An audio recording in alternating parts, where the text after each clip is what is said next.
Draft your LCS team and earn money. Alpha Draft. Gentlemen, welcome back to the Intel Extreme Masters Cologne as we are about ready to dive into Game 2 between Team Roccat and the Dolphins of Wall Street. And while let's talk a little bit about maybe the mental state of Dolphins of Wall Street right now. You can't let yourself tilt in a situation like this because it is invaluable experience. Do you think that they will take this one? We had a little look at the pre-game lobby and they do seem to be in good spirits. Yeah, I mean, for Game 2, I would just recommend have fun. You know, just have fun, make the best out of the situation, and just take the experience. You know. Yeah. For Team Roccat, actually, wouldn't it be better for them if they went on some picks that are good in the meta, but something that they aren't necessarily used to playing as a team? That could be an excellent test for them. What, throw off the picks and bans? I mean, they might do that. They might try to pick something that they usually won't play, just to maybe draw a ban in the next phase. Yeah, I mean, at this point, it's also about asserting dominance from Roccat and showing off, basically. I mean, 22-minute victory is very convincing, and I guess, like, the way I know Roccat, they probably want to do the same thing. They just want to show, yeah, we're here to win this tournament, you know? No mercy at all. Mercy. I know they're quite good friends with Creaton as well, yeah. So maybe they want to do that on purpose to hit him up as well. Any preferred bans you would see like to come out of Dolphins of Wall Street? Maybe the Aurelia ban. I mean, if they want to value the Nars so highly, they first picked it, so obviously he's comfortable in the pick, so I wouldn't be surprised to see an Aurelia ban here. Not yet. Kassadin and Zed from the one side again. They hate the Assassins. I think they're going to ban LeBlanc. Oh, well, never mind, there's the Elise. Okay. I can see that. I mean, that kind of takes away, and then they're going to ban the Aurelia, the Roccat will. Completely agrees the Jarvan ban again. You don't want to pick again, like, you don't want to play against Jarvan. So yeah, I wouldn't be surprised to see like a Elise in first pick here, or maybe like highly prioritized. There's a lot of stuff open right now. I mean, Na is open with the Aurelia ban, so maybe go for the Na again if you feel confident on that. And yeah. There's still a lot of top lane picks open. I mean, Corki's still open, Lucian's still open. He's a little bit weaker on this patch. I still think Corki's a top tier pick though, so I wouldn't be surprised to see that as a first pick. Definitely taking their time to talk it over, seeing that they do definitely take it seriously. At least banned away from Jankos, but you know he plays so many champions at such a high level, and it is a Nami first lock-in. Wow. I'm not sure if I agree with that one, but yeah, there's a lot of picks. There's a lot of picks that you should consider. Yeah, and you can pick a really aggressive lane into that, and also you can pick a lane to 2v1 against that as well, and just rotate the lane back and just blow the Nami. Like a Braum is a great pick into Nami. If you 2v1, make it out of Braum's weak lane phase, and then swap the lane back once he hits level 6, you can bully her so hard. And then, of course, it's also just really good against her in team fights. I would be surprised to see a Corki pick up right now in the first rotation here by Roccat. Overall, really strong pick. Okay, Rengar. So there's the style points. I mean, he's going to go for that. So maybe, yeah. I wouldn't be surprised to see like a Lucian and Braum, though. Oh, no, there's the Corki. There's the Corki, yeah. Corki, Lee Sin. Okay, that's I like a pretty good pick. rotation, yeah. Yeah, that's a really strong pick, ban pick right there. That must feel like Christmas for Roccat. Nami first lock-in. Okay, guys. Everything's open. Yeah. I don't think I've ever seen a team first pick Nami. I do that all the time if I'm first pick in solo against queue. Last Boy or something when you know. Yeah, you can't let him have it, man. You can't have, but yeah. Yeah, I think Roccat definitely has a better priority on champions. Like Corki is super strong in the meta right now, and Lee Sin is a very high priority pick because Jarvan and of course the Elise are off the map. 2 junglers banned, and there are like 4 or 5 really good junglers right now. So prioritizing jungler in the first rotation with 2 bans already is actually very important, and this like must have pretty much. I'm actually curious what he's going to play into. I mean, maybe he'll play like a Nunu. I'm pretty sure he's just going to fall back to the Pantheon again, maybe, because it just... Oh, Kha'Zix, okay. I can see Kha'Zix, yeah. Okay, Kha'Zix seems to be pretty okay too right now. I don't think he's okay. I don't think he's super like S tier. Like, I would pick him into Lee Sin. I wouldn't pick him into Lee Sin either, but there's not much left right now.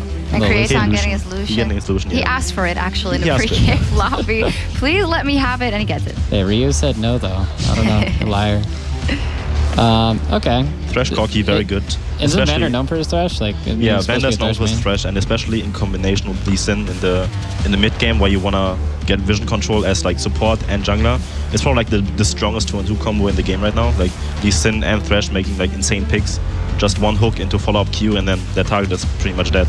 It's also really dangerous in the bot lane too, because Lucian and Nami is a lane bully. They're going to push up into you, and it's just so easy to lantern a Lee Sin in once he hits level 6, and it's just a free kill. If you flash play or doing any of the fancy moves, you can just take that Nami out easily. We see the Na. I agree. Na is really good here. Aurelia's banned. There's no threat on the enemy team to actually do anything to Na, and their jungler doesn't have CC, so Na has a pretty easy lane, I think, in that game, or should have at least, no matter how the top lane picks looks like.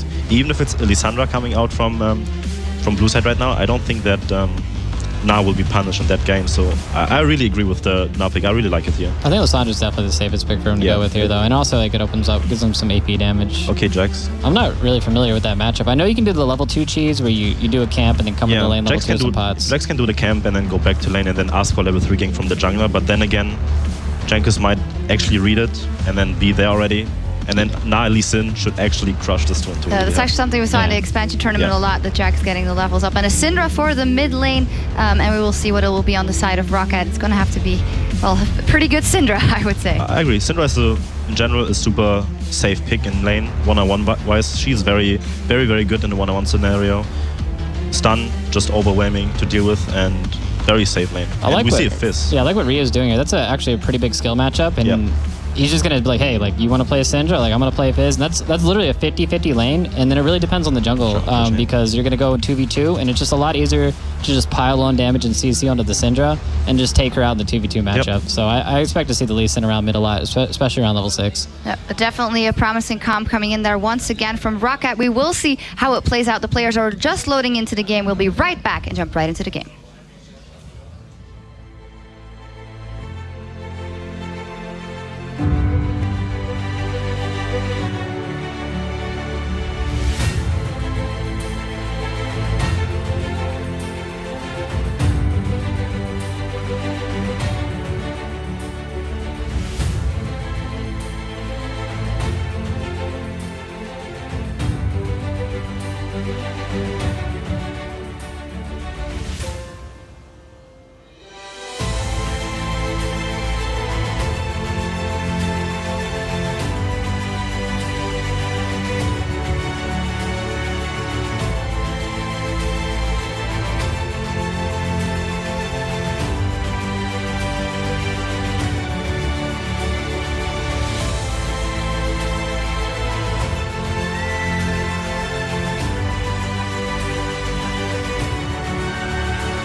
Welcome back, ladies and gentlemen, to the Intel Extreme Masters here in Cologne, Germany.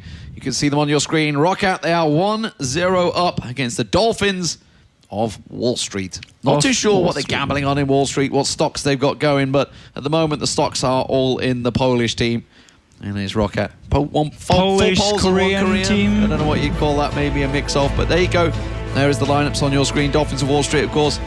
Not too many names that you'd know. You'd certainly see Lasagna as the jungle. Maybe if you watched the Four Nations, he won that, of course, with Choke.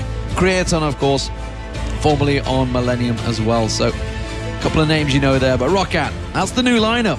It isn't complete. Ryu is there only as a temporary man coming in the mid lane. All sorts of discussions about who actually will replace him and whether they're actually ever going to announce it. But for a placeholder, you know, one of the... It's not a bad placeholder. It's not a bad placeholder when it comes in terms of mid laners. Widely considered one of the best in Season 3 in the mid lane. Only beaten by Faker, sadly. And now Faker is still sitting on the throne and Ryu is playing for Roccat. Forever number 2, it seems. But he is number 1 in the Intel Extreme Masters because he is the world champion. Here's the mind games. If you don't buy a trinket at level 1, the enemy team gets super confused and start talking about it, so they forget talking about where they should ward, and that's the trick here from Lasagna. Let's see if it pays off. They'll try and find that 5th deep ward, but they'll never be able to because there is none. Epic mind games coming out of the Dolphins right here. But yeah, we're gonna see some deep wards from Roccat, I imagine, to try and find that Jax when he's doing the level 2 cheese that Saints described there. Jax basically loses this matchup in top lane, so he wants to get level 2 from either Raptors or Wolves, maybe even Gromp if he's feeling really cheesy. But yeah, hopefully Roccat puts a stop to that. He's running down. There's no deep wards at all. They've just been warding the river here from Rocket's side. So they will actually let him get a camp at level 1 because nobody is in a position to stop him. And let's see if Overpower can handle it. I mean, Jankos in this game he can just gank every single lane. I mean, you have the Thresher set it up in the bottom lane against like the Nami, Fizz in the mid lane, where you know, especially at level 6, you land the fish, and then Lee Sin comes in, you take the kill, and 9 is top lane against the Jax. I really hope Vander knows about the flay here, and he flays the Grump backwards. When you do a Grump, you can put in 2 flays in total before it dies, and you can basically place it all the way towards the lane, so you have to run less when you get back, and that can actually give you that 3rd creep to get when you get back to lane. So I'm really hoping level 2 early from Roccat coming out of Vander and Moonlight, and just instantly, he's playing it the wrong way. You can drag it back, and then Corki can stand almost in the rush and run straight to the lane. But those are minor details, and I'm telling a boring, very, very boring story. It's all right, mate. We know you're advertising yourself for a job in the LCS. Hopefully we'll get in there eventually. Whether it'll be a player or a commentator, we'll find out. As it stands, though, it is Roccat 1-0 in this game, and let's keep our eyes on that bottom lane pairing because they're about to join into the lane. We'll see who hits level 2 first and who's gonna... It's gonna go to Roccat here. Yep. Been pushing it up, and they actually gave full XP. Oh, sorry, they just got the level 2 here and can now just zone them away again. And even though the level 2 is a bit weaker here on the new patches than it was in the past, where you get level 2 and instantly just try and all in, it's a little bit weaker, but it's still enough just getting that second ability. Yeah, good job by Dolphins not dying here to the hook or the flay. They eat a little bit of poke here, but they should be fine since the hook's down. On the top lane, Jax, he did get that camp TP's to lane, so he should actually be able to sway this matchup in a way he shouldn't be able to. So Dolphins actually having a pretty decent start here. Yeah, and then see the top Mezel put that counter strike down early on Overpower, managed to stun him up, got some good burst damage down with the Q. I can never remember the damn name of it. Boomerang? No? I'm talking about Jax. Jax doesn't no. throw boomerangs, buddy. Leap strike. Yeah. With the boomerang. But this matchup's really hard. It's a little annoying for Gnar when he's pushed in because he has it's harder for him to hit boomerangs and follow up on them as well. So definitely harder here. And look, he's getting pushed in, and Mezel is full HP. So a difference we do see here from Overpower compared to what we saw yesterday in this matchup when Jax will get the level 2. The Gnar would be really far up in the lane and actually for some reason try and trade with a level 2 Jax and therefore falls super far behind. Overpower, he just walked back in the bush and just been sitting and last hitting from range, and Jax can't jump him at this point because then he gets too far up the lane and it would be risky with someone like Jankos coming over. Instead, he's just going to get him return some damage, but down bot lane. Yeah, they're struggling a little bit. They're already 8 CS down. That's a full wave they've been zone off of, and the minions are equal, so there's no redundant CS there. So definitely Banner and Moonlight stepping up, using that level 2 advantage in a way that's not really super visible, but they just poke them down, don't let them get the sustain going for them, and they just zone them off CS here and there. Good job so far. Overpower putting some pressure down on towards Mezel. How's he going to follow through? No, Boomerang didn't quite land. Now we see the death sentence landing. There's the flay. Masterwork taken low, but Creaton doing his job. Going straight for Woolite, but that shield doing enough. No summoners burnt yet by either bot laner. Yeah, that's how Dolphins want to fight back. Basically, they want to get the damage on their support and return the damage on the enemy AD carry, but a play in mid. Very nice play by Ryu. He jumps in with the Q, saves the E because he knows, okay, I have no wards on the side here. The enemy jungler can be there, and my own jungler has done a full clear from Crooks in the top lane, every single camp all the way down, so he would not be able to help. And instead, Jankos looking towards this bottom lane. Red buff already timed out. It'd be the first early gank we've seen on the bottom lane. We've been kind of lacking those this weekend. That's a great death sentence on towards Nami. Masterwork in all sorts of trouble. He's going to get kicked. One more hit should do it.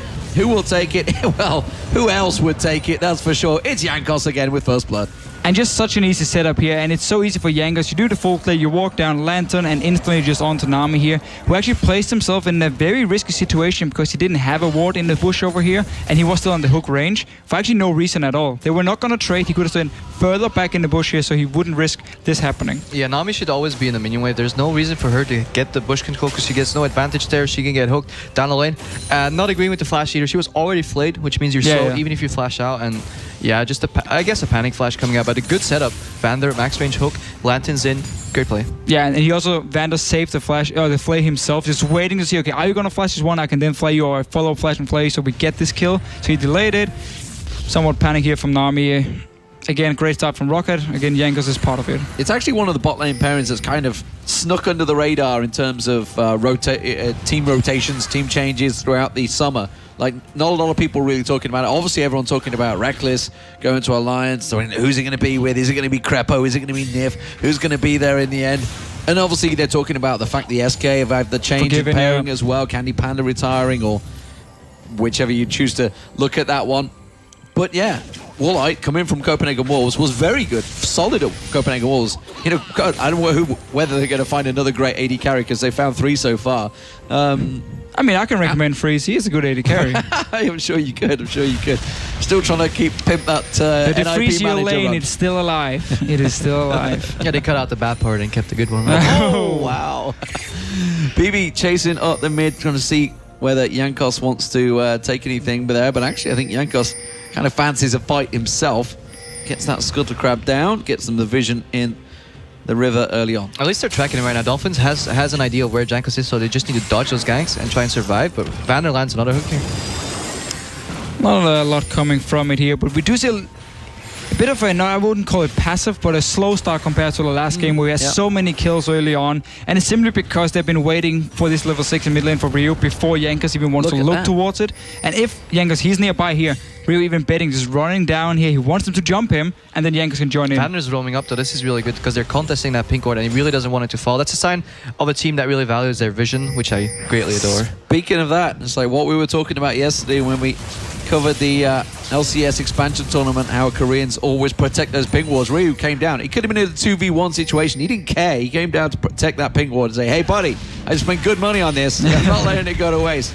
Mezzo, though, is he going to get counter-strike on towards Jankos? No. He gets himself away. Bibi comes up to support him. Lasagna is waiting off just at the side. Hasn't evolved yet because he's not quite hit level 6, but that would have been a scary fight for Roccat if they'd gone too deep. Yeah, but the thing is, they would never go too deep because they have the vision in the river here. They could see Syndra walk from the mid lane, so Jankos goes in, and instantly as he sees the Syndra, he just backs away from it, doesn't want to take any chance, except for that one chance where you now die. That was a reckless chance because, I mean, they had the ward there. They knew it was a 2, and he was already at half hit points. Why would he go for that? Yeah, basically he wanted to walk in, surprise him, smite the buff, and get the hell out of there really quick. The buff was barely high enough, but Ryu finds BB here. Tries to get it back. Is it going to work out? He's going to have to go very deep on this one. Not going to throw out Chum the Waters.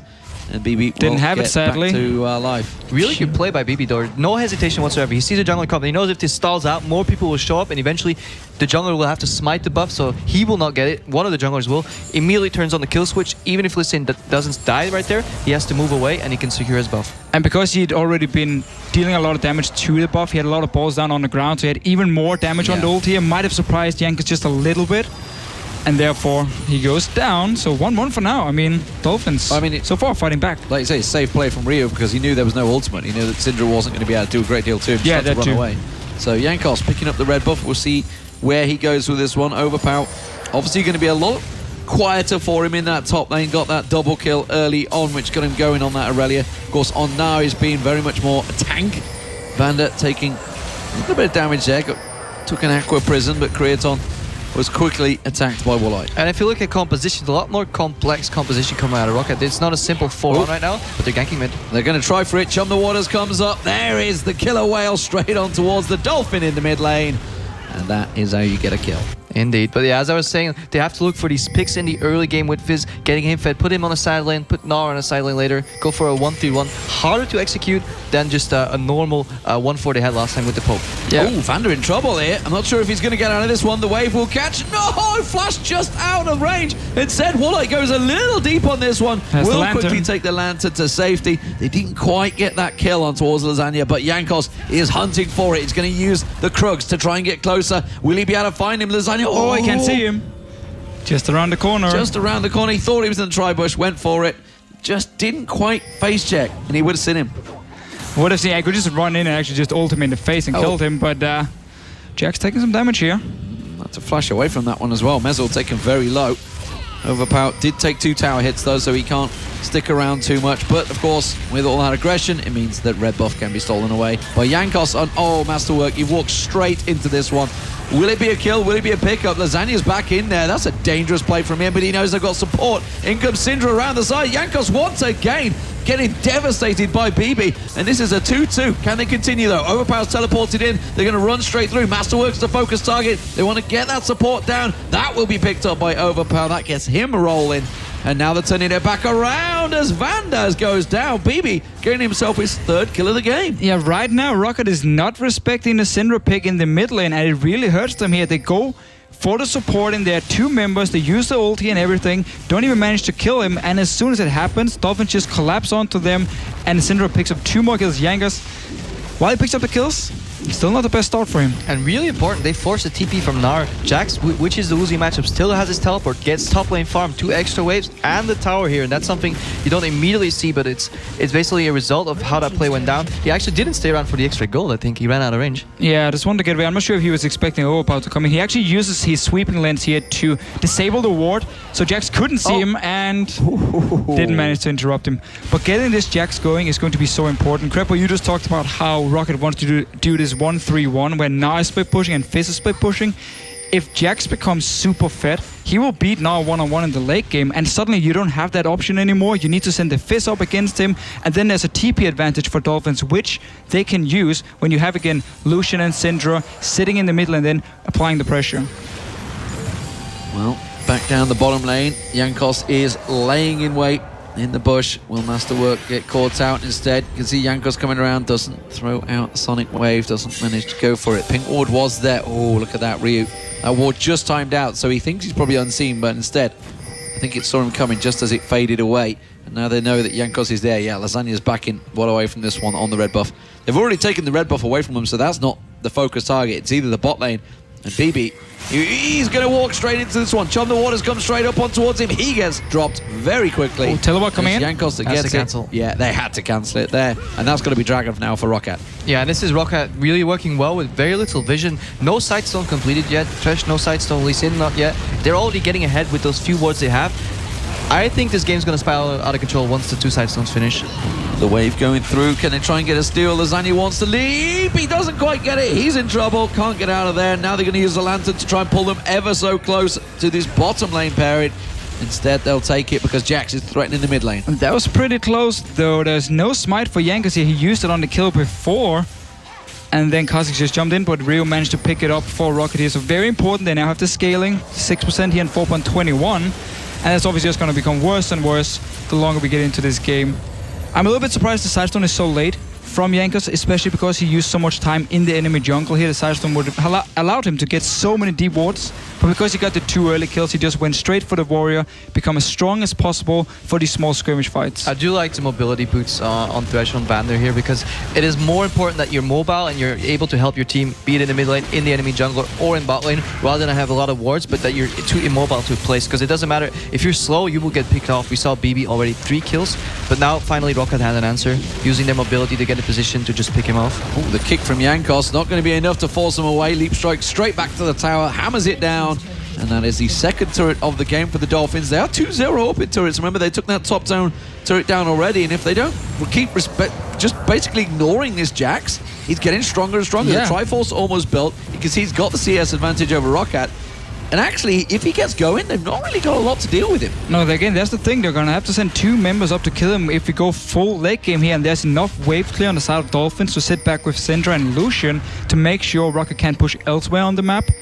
But I really want to see again also what Jankos and Vander can do, because one of the reasons we don't see Nami being played too much anymore is she's not very strong in these like one-on-one 2v2 situations where you have to go in and fight for vision and get the deep wards placed, where Thresh and Lee Sin are 2 of the best, if not the best combo you can have at getting this vision down. But they're not using it until you saw Ryu walk down to the bottom lane trying to go for gank, but he's too hesitant. He just can't jump into the dark, and there's no wards in the jungle. That's basically shutting down Ryu's roams and making him a little too telegraphed, and Dolphins are really holding on into this game. Do you normally upgrade your relic first? No, I don't. Before getting Sidestone? No, I was looking for Vander. I'm not sure why he did it. There's going to be a fight though. They're going in. There's Chum the Waters. Mezzo wasn't expecting that one. If they can focus him down quick, it will go Rockat's way. There we go. Exhaust run out as well. Woolite now going to turn on this one. It's a 4v3 that can keep pushing. That tower has not got much hit points. I don't think the Dolphins can defend it. And that sloppy play from the Dolphins. They saw Ryu enter the jungle, but they saw him leave. They should have known that he's hiding somewhere around because he's not showing him it.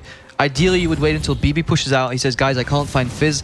Watch out for counter ganks, because Dolphins are basically handing the victory over to Roccat. Rockat's doing correct plays, but they could have been avoided. Ryu's being forced away. Creaton is getting focused. That's going to be masterwork. It's going to flash away.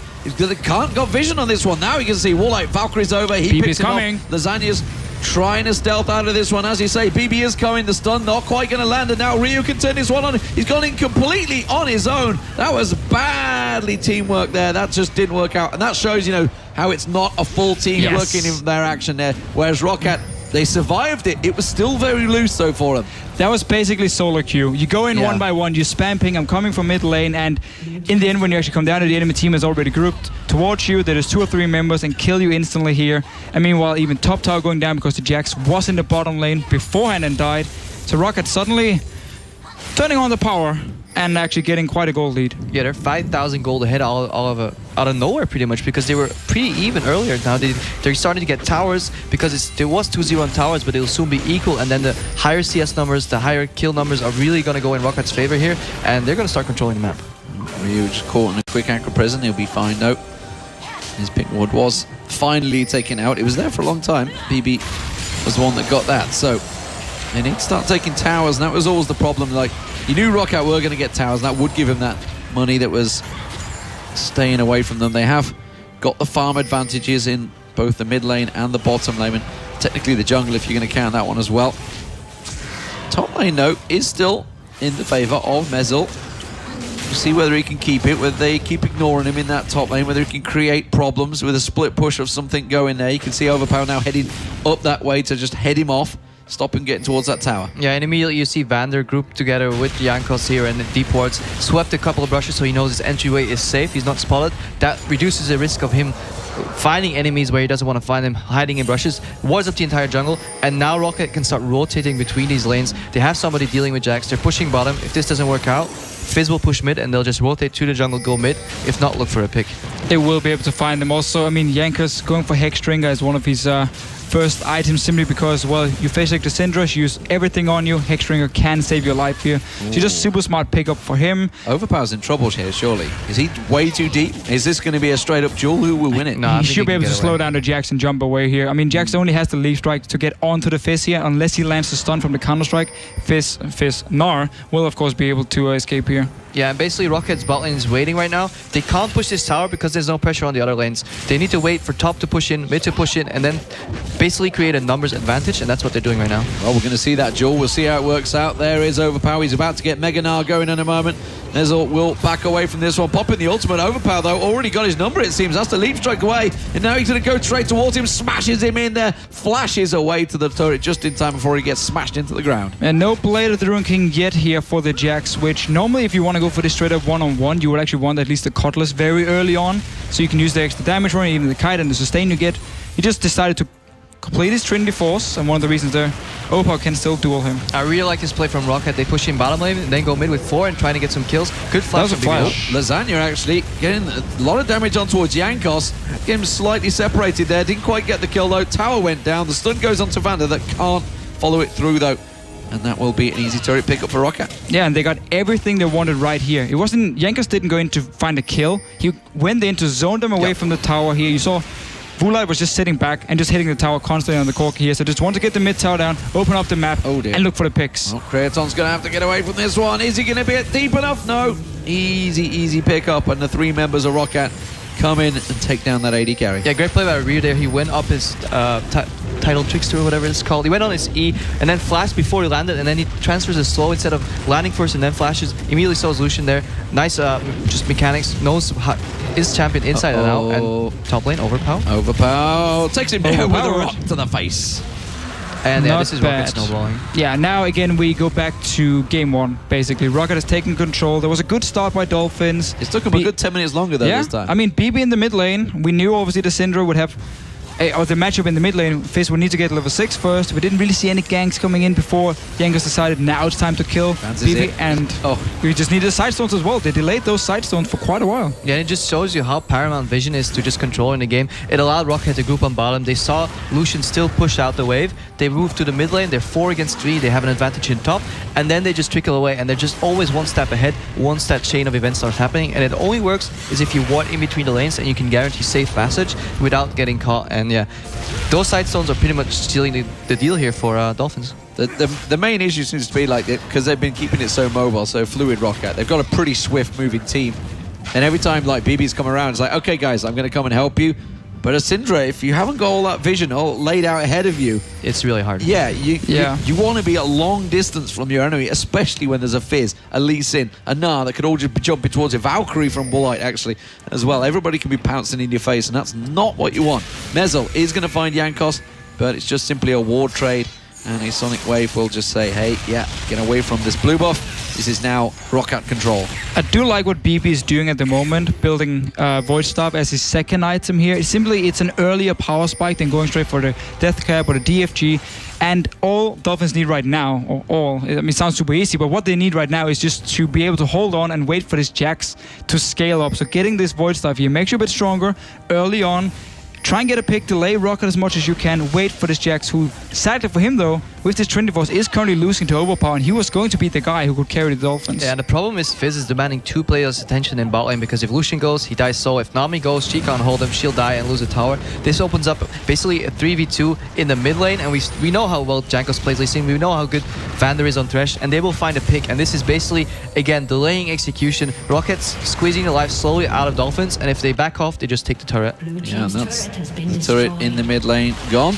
So, next one's going as well. They're just taking every inner turret here. The bottom lane's also being pressured. Like you say, they're just slowly grinding it down. And this has just been the advantage they built up over the last 10 minutes of this game. They are going to group up. They are going to try to team fight. They get a great hook on Bibi. It is going to be answered with the wave, but I'm not sure that's going to be enough. In goes Gnar, pouncing in. Overpower once more. Catches on. Oh, that dead sentence's not quite landing, but look at Walleye. He's one-on-one straight into Kratos. Not really a one-on-one. That's kind of a little bit unfair, because he's going to go for the triple. Can he go for the quadra? Is he going to be picked across? No! Jankos steals it away.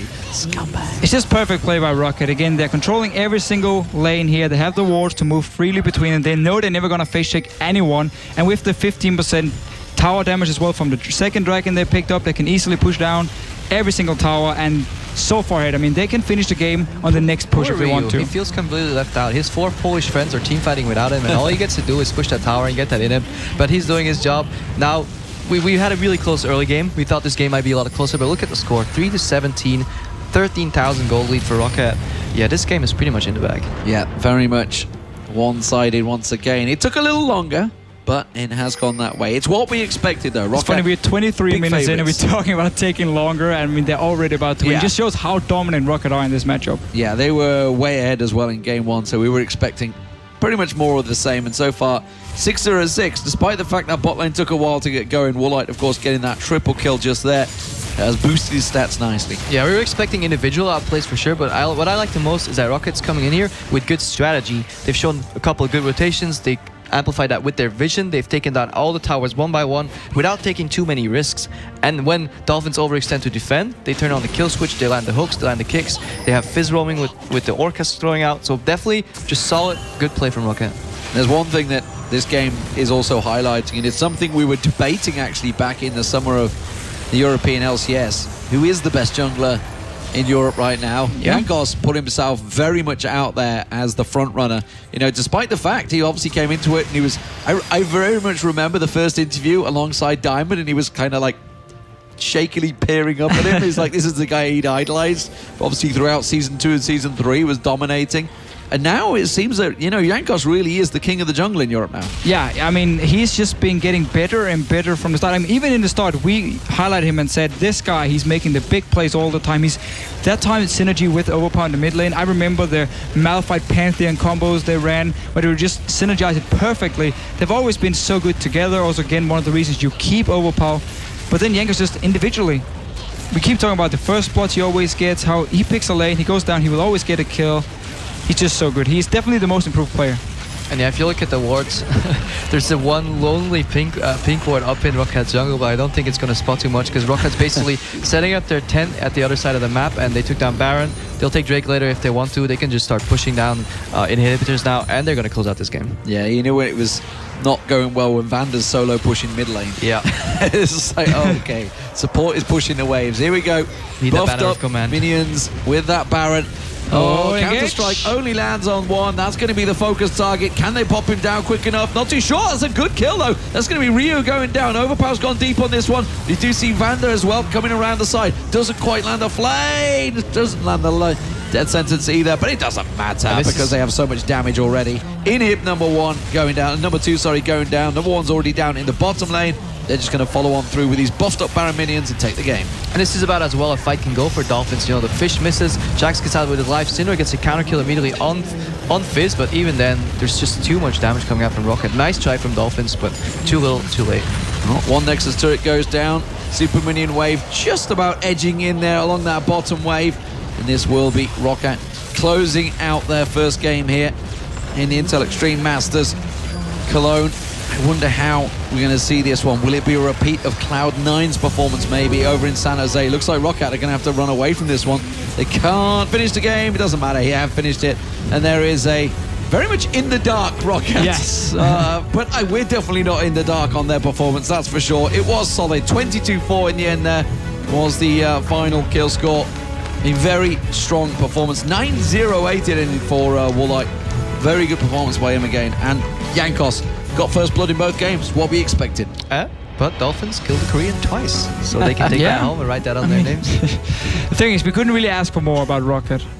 Analysts just talked about how they were possibly the best team in Europe at the moment. This is a very good way to show how dominant you are. They knew as soon as we had the lead, they knew what to do, close it out, just got so many kills. Again, the only thing we could talk about in this game was delaying the double side stones, so it took them a little bit longer to get the kills, and obviously Rio walking in the back. It wasn't Rio I was thinking of. It's Overpower. How much weight has that he guy lost a lot of weight between the summer and thing? He's like buffed up now. It's like crazy. Definitely sorted himself out, that's for sure. So, Roccat looking good here in the Intel Extreme Masters in Cologne. Just how good, we will find out, because they're going to be facing CLG, I believe it is, in the semi-finals. Yes. That's going to be, of course, tomorrow. Coming up next, it is going to be Dignitas, the new Dignitas facing off against Aces High. We'll see how that one goes. But Roccat, how do we fare? How do we see them? We saw Alliance in San Jose. How do we compare them to Roccat? Roccat, it's a little tricky because it's obviously against Dolphins of Wall Street versus Cloud9. Alliance still looked very good, though, against Cloud9. So Alliance had some good moments, but also looked very passive, and the pick and ban phase, I know we have talked about it. Strategy-wise as well. Yeah, it was a little bit weird for them. Yeah. Okay, they faced Cloud9. Obviously a big difference compared to Dolphins of Wall Street right here, so it's hard to say. I think tomorrow will tell us a lot more about both CLG and Roccat, of course. Yeah, CLG, of course, with their new lineup as well. So, what a fantastic performance. What are we expecting next game coming up? I know you guys are not casting it with me. I'm with Joe and St. Vicious. You guys are running over to the analyst desk. Actually, you're not. You're done for the day, buddy. Have yourself some time off, but you're fired. We're going to go over to the experts desk. What do you want? Quick predictions before we go to it. Dignitas versus Aces High. Dignitas is going to take it. Of course, they're going to take it. Or they're going to lose 2-0. I'm going to say they're going to lose 2-0. Oh, what a bold prediction. Yeah, I know. Or maybe they'll tie. Let's see what happens. Let's see what happens. Expansion on that one, of course. It is a new Dignitas lineup as well. Crumbs is going to carry the whole thing 2-0. Wow, there you go. I just want to see if they can communicate as crisp as Roccat did. They had one Korean. Dignitas has two. Is that going to complicate things in terms of like moving around the map? Individually, they should outclass their opponent, but I just want to see no mistakes, clean play from Dignitas, and I really want to see where their strategy's at, like rotations, etc. Well, we'll see how it goes, ladies and gentlemen. That is coming up in a few moments, but for now, let's get over towards the analyst desk to discuss Roccat versus Dolphins. Thank you very much, guys. Oh, I love that. The Fisho, Crepo, D-Man banter. I could listen to it all day. But I'm going to listen to my experts because we had a different game on our hands here. Roccat, of course, winning convincingly again, but coming out with a comp that maybe, they challenged themselves a little bit more with this one, I would say, Dexter. I mean, yeah, first rotation, Corky Lee Sin, were very good. Jarvan was banned, so not much too surprising there. But I think the Fizz pick was a bit risky in my eyes, but yeah, I mean, that was showing off, I think. And then, yeah, he did some really good things, Rio, some roams, and had like a CS lead over Syndra at 10 minutes, I think. So he did really good, I think, for Rio. And then the communication between him and his all lanes was very good, actually. I wouldn't, when I first thought, like, yeah, he's subbing in, he's Korean, he has a language barrier. I don't think he will like mesh that well with the team, but his communication seems to be actually pretty good, and his roams were actually good. I think a lot of the roaming, though, is kind of at fault for Dolphins. There was a couple times where Rio would roam, and he ran over not one, not two, but three wards, and then he would sit on the ward, and then they would see him there, and they wouldn't react accordingly to it. So I don't know. They just didn't know how to deal with the roams. Like, do we send like more people at him? Do we just like run into him and die? Then the jungler backing off, doing his camp instead of yeah. I mean. Yeah, definitely. Jankos getting in there with the Lee Sin, very strong performance. Let's talk a little bit about the bottom lane because top lane and mid lane have been doing so well. We've not been paying attention to it, but Woolite coming in there, a new pairing with Vander, and that seems to be very promising for the young guy. Yeah, I mean, in this series, I think the bot lane had like zero effect on the game outcome because the top side of the map was so dominating, and Jankos like counter ganking and stuff. I mean, he got the kill bot lane, very good hook by Vander into Lantern, very sweet play there.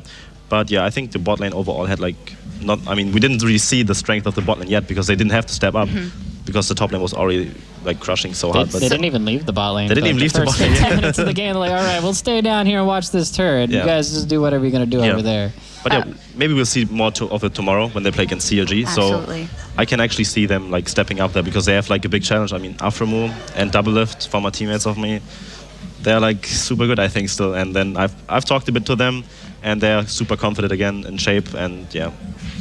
It's going to be a fantastic matchup indeed. And the first, I want to say, bigger test for Roccat coming into this one. I do want to talk a little bit about the Dolphins because they weren't doing that bad, all that bad actually in the beginning of the game, early game. Jax actually held his own pretty well, Saint. Well, a lot of that is from just doing the level 2 cheese with Jax, which is really popular in a lot of top lanes where they kind of have like a weaker early game, so you want to get out of the levels. Like, he came back to lane, he did the cheese, he got to level 2, he came back to lane with 4 potions and a ward.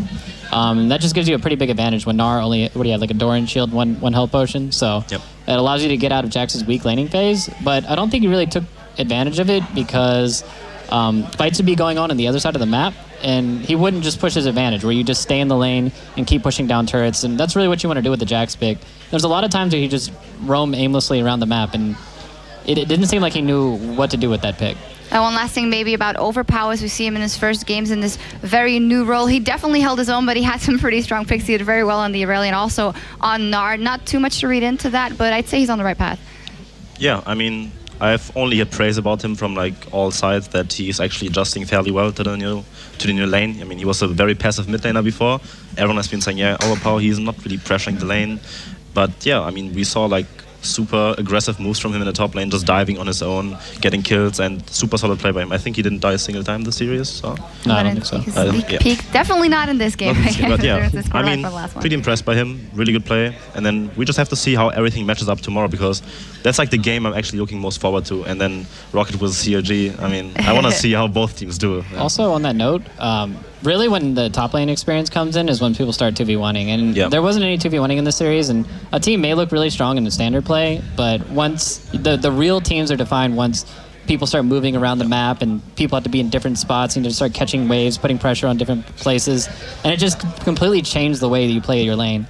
And that's where the inexperience might come in. And I think that could actually really hurt him. Yeah, they did catch the waves versus the Dolphins, so it was really good. Actually, right now we are joined by Jankos, jungler for Roccat. Welcome. Good to see you again. Hey. Well, congratulations first off. What a very convincing victory in your very first, I guess, competitive matchup or tournament here with the new lineup. Overall, what are the first thoughts of the gelling with the way the lineup is built now? I think we are pretty good right now. We still had a sub mid lane, so we kind of expected to win this game. And, well, we will see. Like, the real test is tomorrow, I guess. Yeah, it absolutely is. How are you looking towards that game versus CLG? What a strong lineup here. They come in with Thinkard, not Xmithy subbing in, but still a very strong jungler and for you to go up against. I guess I don't know both of them, so I will just do my best. I will try to win the matchup. And yeah, we'll see. All right, we saw you grind out that Elise. We know you love that Elise. You got that first blood again. It did work in that comp. Is that still something you will go for all the time in this meta, or do you have to leave her be for different picks? Well, to be fair, after the nerfs to the jungle items, I think the meta champions are still pretty much the same. You got like Jarvan, Lee Sin and Allies, the strongest ones. So I think I will just stick to those ones, but you know, I might surprise like, tomorrow with something else. You got any Kiki's picks, or are you going to be pulling out like the TF or something random like that? I don't think so. I think it's pretty weak, but it's all about Karthus jungle, man. Yeah, dude, Karthus jungle. Karthus jungle, it worked. It's definitely good. Lulu jungle, we saw that as well. That wasn't that successful, but I don't know about the Lulu jungle, but oh yeah, I gotta ask you. So what was with the disrespect against the Syndra, man? A jungler's worst nightmare is going within like a screen of Syndra, and you're just like, what? Like, I want to walk into your jungle. Oh, wait, I got one shot. Well, I didn't expect her to air and like just flash and air me, but I was expecting to die her. I was just overconfident in myself, I guess. I don't know. We've all been there. It won't happen tomorrow. We've all been there. It won't happen tomorrow. So, how's it working with like Rio? Like, how do you communicate? He's doing well in terms of communication? Yeah, because I think, you know, it's not that hard because he's very good. And it's just that you just know to know a few words, you know, to communicate well. And I guess, like, it's fine. Yeah, I think so it's you working just good. use like ping system, like the yeah, we Chinese use teams? a little bit ping system. Yeah. Sometimes we write something, and like usually he understands English. It's just harder for him to speak that, but it's still fine.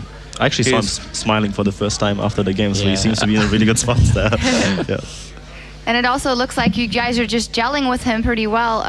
He is just a sub for now. I'm not going to make you throw any team strats out here, but it does seem like he's gelling well within the team as well. And seeing how you have those changes, talk me through how it is to work for you as a jungler with those new players and players moving to new positions, especially Overpow, who had some great games, but for you it must also be an adjustment. Well, I kinda am aggressive jungler, so when I had Overpower in the mid lane, I couldn't play so aggressive because he was playing passively. And now when he moved to the top lane, he's a lot more aggressive and he actually wants to make plays with me. And Rio is pretty much the same, so I can trust them, I can invade enemy jungle, and I know that they will help me. I know that we can just kill everyone, so I'm pretty happy with the changes. Does absolutely seem so. Is that something you guys as a team told Overpow to be more aggressive in that top lane? Is something he developed on his own? Is just the meta that shifted? I think Overpow played a lot of top lane in solo queue even before we made him top lane. So I don't know, he just knows how to play this lane, and we didn't tell him anything, he just knows it. Finally, the other change that was, of course, in the bottom lane, Selliver let go, and you have Woolite there, the new talent coming in the bottom lane with Vander. How is that working out? He had huge games as well, and it does seem like he's faring well in you guys' team. He's playing super aggressive as well, and I really like that. Selliver was kind of more passive, and Woolite is just, super aggressive. He likes to make plays as well, and sometimes he dies for no reason, but usually when he goes in, he just, go nuts and he just kills everyone. So, it's super good to play with him. All right.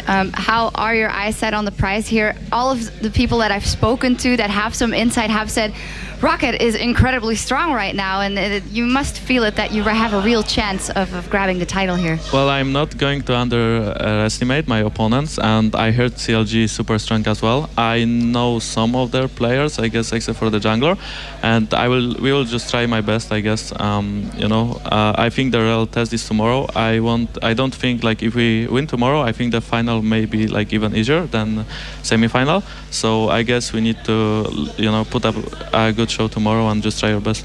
Yeah, absolutely. Definitely not get too overconfident knowing there's a long way ahead. 3 junglers here and you guys don't want to grill each other. What's up with that? You already said everything. You just need to play 3 junglers right now, and then the rest is kind of self-explanatory. Here's some tips for CLG. Camp bot lane. I will try, I guess.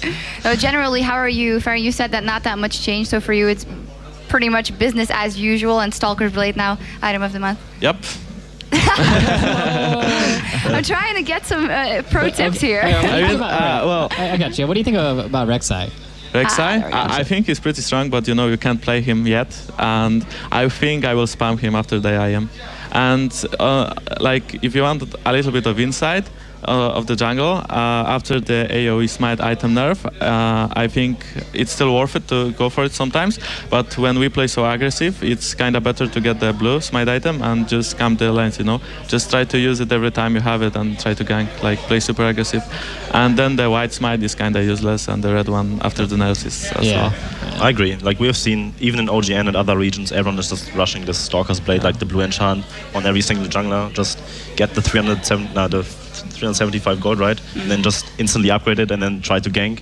It's very strong, I agree. And then even the next upcoming patch, they're gonna make a lot more changes to that. So the jungle is actually more into the balance role. And did you actually feel the gold difference from the upgrade, the 20 more gold from each camp? Yeah, I really like that when you kill the crab early in the game, it actually gives you 20 gold bonus as well. So when crab is so low, 700 health, you can just kill it just for the gold, if it's 50 gold, and it gives you vision for a short period of time, so it's super good.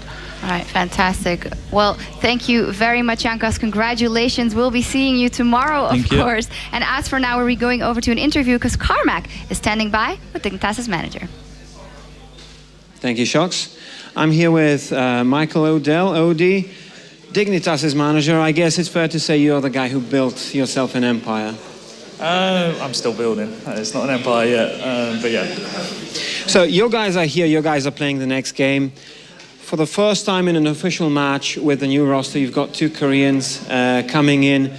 Tell me, how did the idea originate to swap out members and bring in Korean players? I mean, is that something everybody has to do now in North American LCS? No, it's not an essentiality that you have to have Koreans. We just decided when we knew we had 2 spaces open, we looked at who was available at the time, we looked at how, and looked at almost every opportunity that we had to progress, and we decided that these particular 2 Koreans were available. They had a lot of talent, they hadn't been tried out properly, and we wanted to give them a shot. And the team all agreed, so it wasn't a management decision really. I sanctioned it, but the players actually chose that route. Been in America too long. Okay. Tell me, does everybody in LCS these days, in order to catch up to Cloud9 and maybe try to break that Cloud9 TSM duopoly, does everybody have to take this route? Is it actually, do you feel like there's anybody in the US that can field a North American team and be successful, be top 3 in LCS North America? Yeah, I do believe that. At the end of the day, it's down to like winning tournaments like this. It comes down to teamwork. Obviously, you have to have the skill, and NALCS is very good at the moment. And teamwork it takes time to build teamwork. So C9 are way ahead on that front, and tactically they're very sound. So we've got to catch up, and that's why I was desperate to come and compete at this tournament, because I wanted to see these guys in action before we hit LCS next month, and just see what happens. We can learn so much from just watching these competitive games, and then we know what to go back and work on. You mentioned communication. Talk to me about that. How does communication look in that lineup over there? In-game, very good. We have a series of keywords that they had to learn straight away, which is what a lot of football teams do. So I did some research on that. Out of game, they're having a lot of fun. The communication in English is broken. They're learning. They're very keen to learn as well. So Core JJ especially has an English book on his desk in a house in Los Angeles, and he wants to learn every word. It's just going to take time. This team's been together for 4 weeks. So we've been very quiet with them. We've allowed them to have some fun before we really get going. And to be honest, we've got Christmas next, and then we get going properly in January. What are you doing to ensure that this team is actually a group rather than just a string of individuals?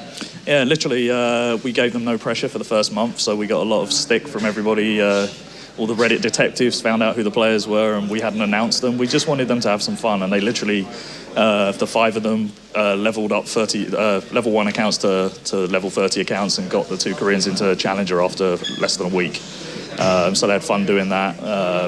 Taking them out and round where we live in Los Angeles, getting used to America, because it's not just a jump from Korea into an LCS team in North America. It's living in Los Angeles, which is a whole nother matter. So we wanted to make sure the guys weren't homesick, and they were getting what they needed, which was, to be honest, this is a game at the end of the day. You need to have fun, and they're having fun.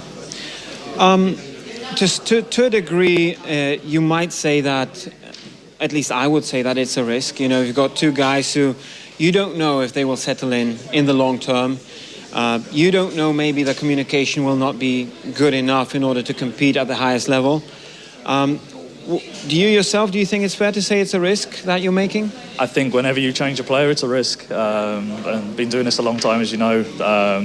Sometimes it works, sometimes it doesn't, and we've just got to keep an eye on that. The team captain Crumbs has got to tell me what's going on the whole time, and we've just got to understand the mechanics behind the team, and also the personal stuff behind the team. That's a big factor in professional gaming now.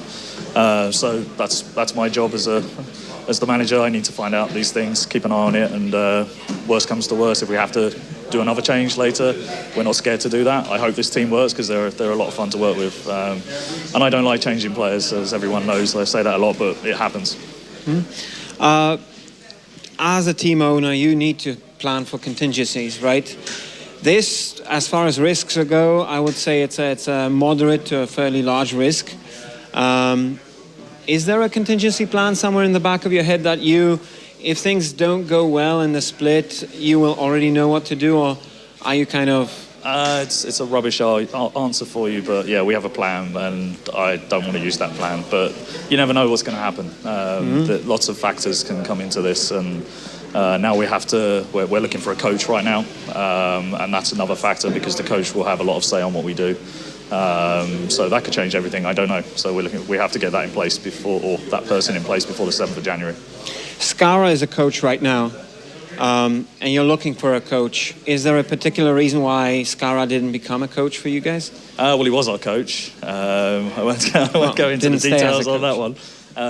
But yeah, Skara chose another path, and good luck to him. He's a friend. So yeah, we move on. That's life. That's gaming. So how good is this team? Do you think? I mean, this upcoming split, top 3 in North America. Good enough? I never do predictions. I never put pressure on our players. I believe this team are good. But like I said, we wanted to come and compete in a tournament like IEM. It's a tournament that I've never won, so it would be nice to get that far, so touch wood somewhere. There's no pressure on these guys. That's not the way that I manage. I just want to make sure in my own mind that this is the team we're going to go into LCS with. Give them every chance to do that, and hopefully it works. More of a general question. What needs to happen in North American LCS for Cloud9 to be kind of permanently challenged? They've been challenged once by TSM now. They've had a roster change, and we don't really know how good TSM is. I think they're still trying to find the kind of center of gravity, if you will. Cloud9 are amazing. They've been amazing in San Jose. What needs to happen for those guys to be knocked off the perch, if you will? I think literally other teams need to catch up on the team play aspect of it, especially. I'm hoping for our team's sake that Cloud9 do what most pro teams do. They get a bit cocky and they don't practice so much, and they let it slack a little bit so everybody catches up. That's one way of knocking them off the perch, and the other way is somebody comes along with much better tactics and drive to punch through. And I think this next season looks extremely strong in NA. I think every team looks very strong, so it's going to be very tough. Last question, how much of that type of innovation in terms of tactics do you see in your boys? A lot. So we got Crumbs, who can read the game extremely well. Gamsu coming in from Samsung Blues, giving us a new insight into the Korean thinking. But the new patch is completely different. The meta in the jungle is completely different. I'm confident. We got good analysts.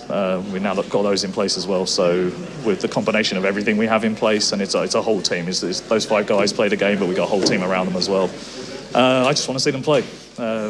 Yeah, that's simply that. Let's see what happens. Well, let's not delay seeing them play any further. Shocks, take it away. Thank you very much, Carmack. Always nice to hear from Odie. Great interview as well. Just before we throw it over to a break, I'd like to remind you or inform you that if you want some new hoodies or cool t-shirts of League of Legends, we have a discount going on right now in the ESL shop. That is shop.eslgaming.com/IM. You get some awesome stuff. The carry-only shirt, it's a classic. I know a lot of people always want that one. And I am awesome. Absolutely love this one as well. There's a discount right now in the shop, so head over to there. There's also Alliance jerseys, Cloud9 jerseys, everything your heart desires.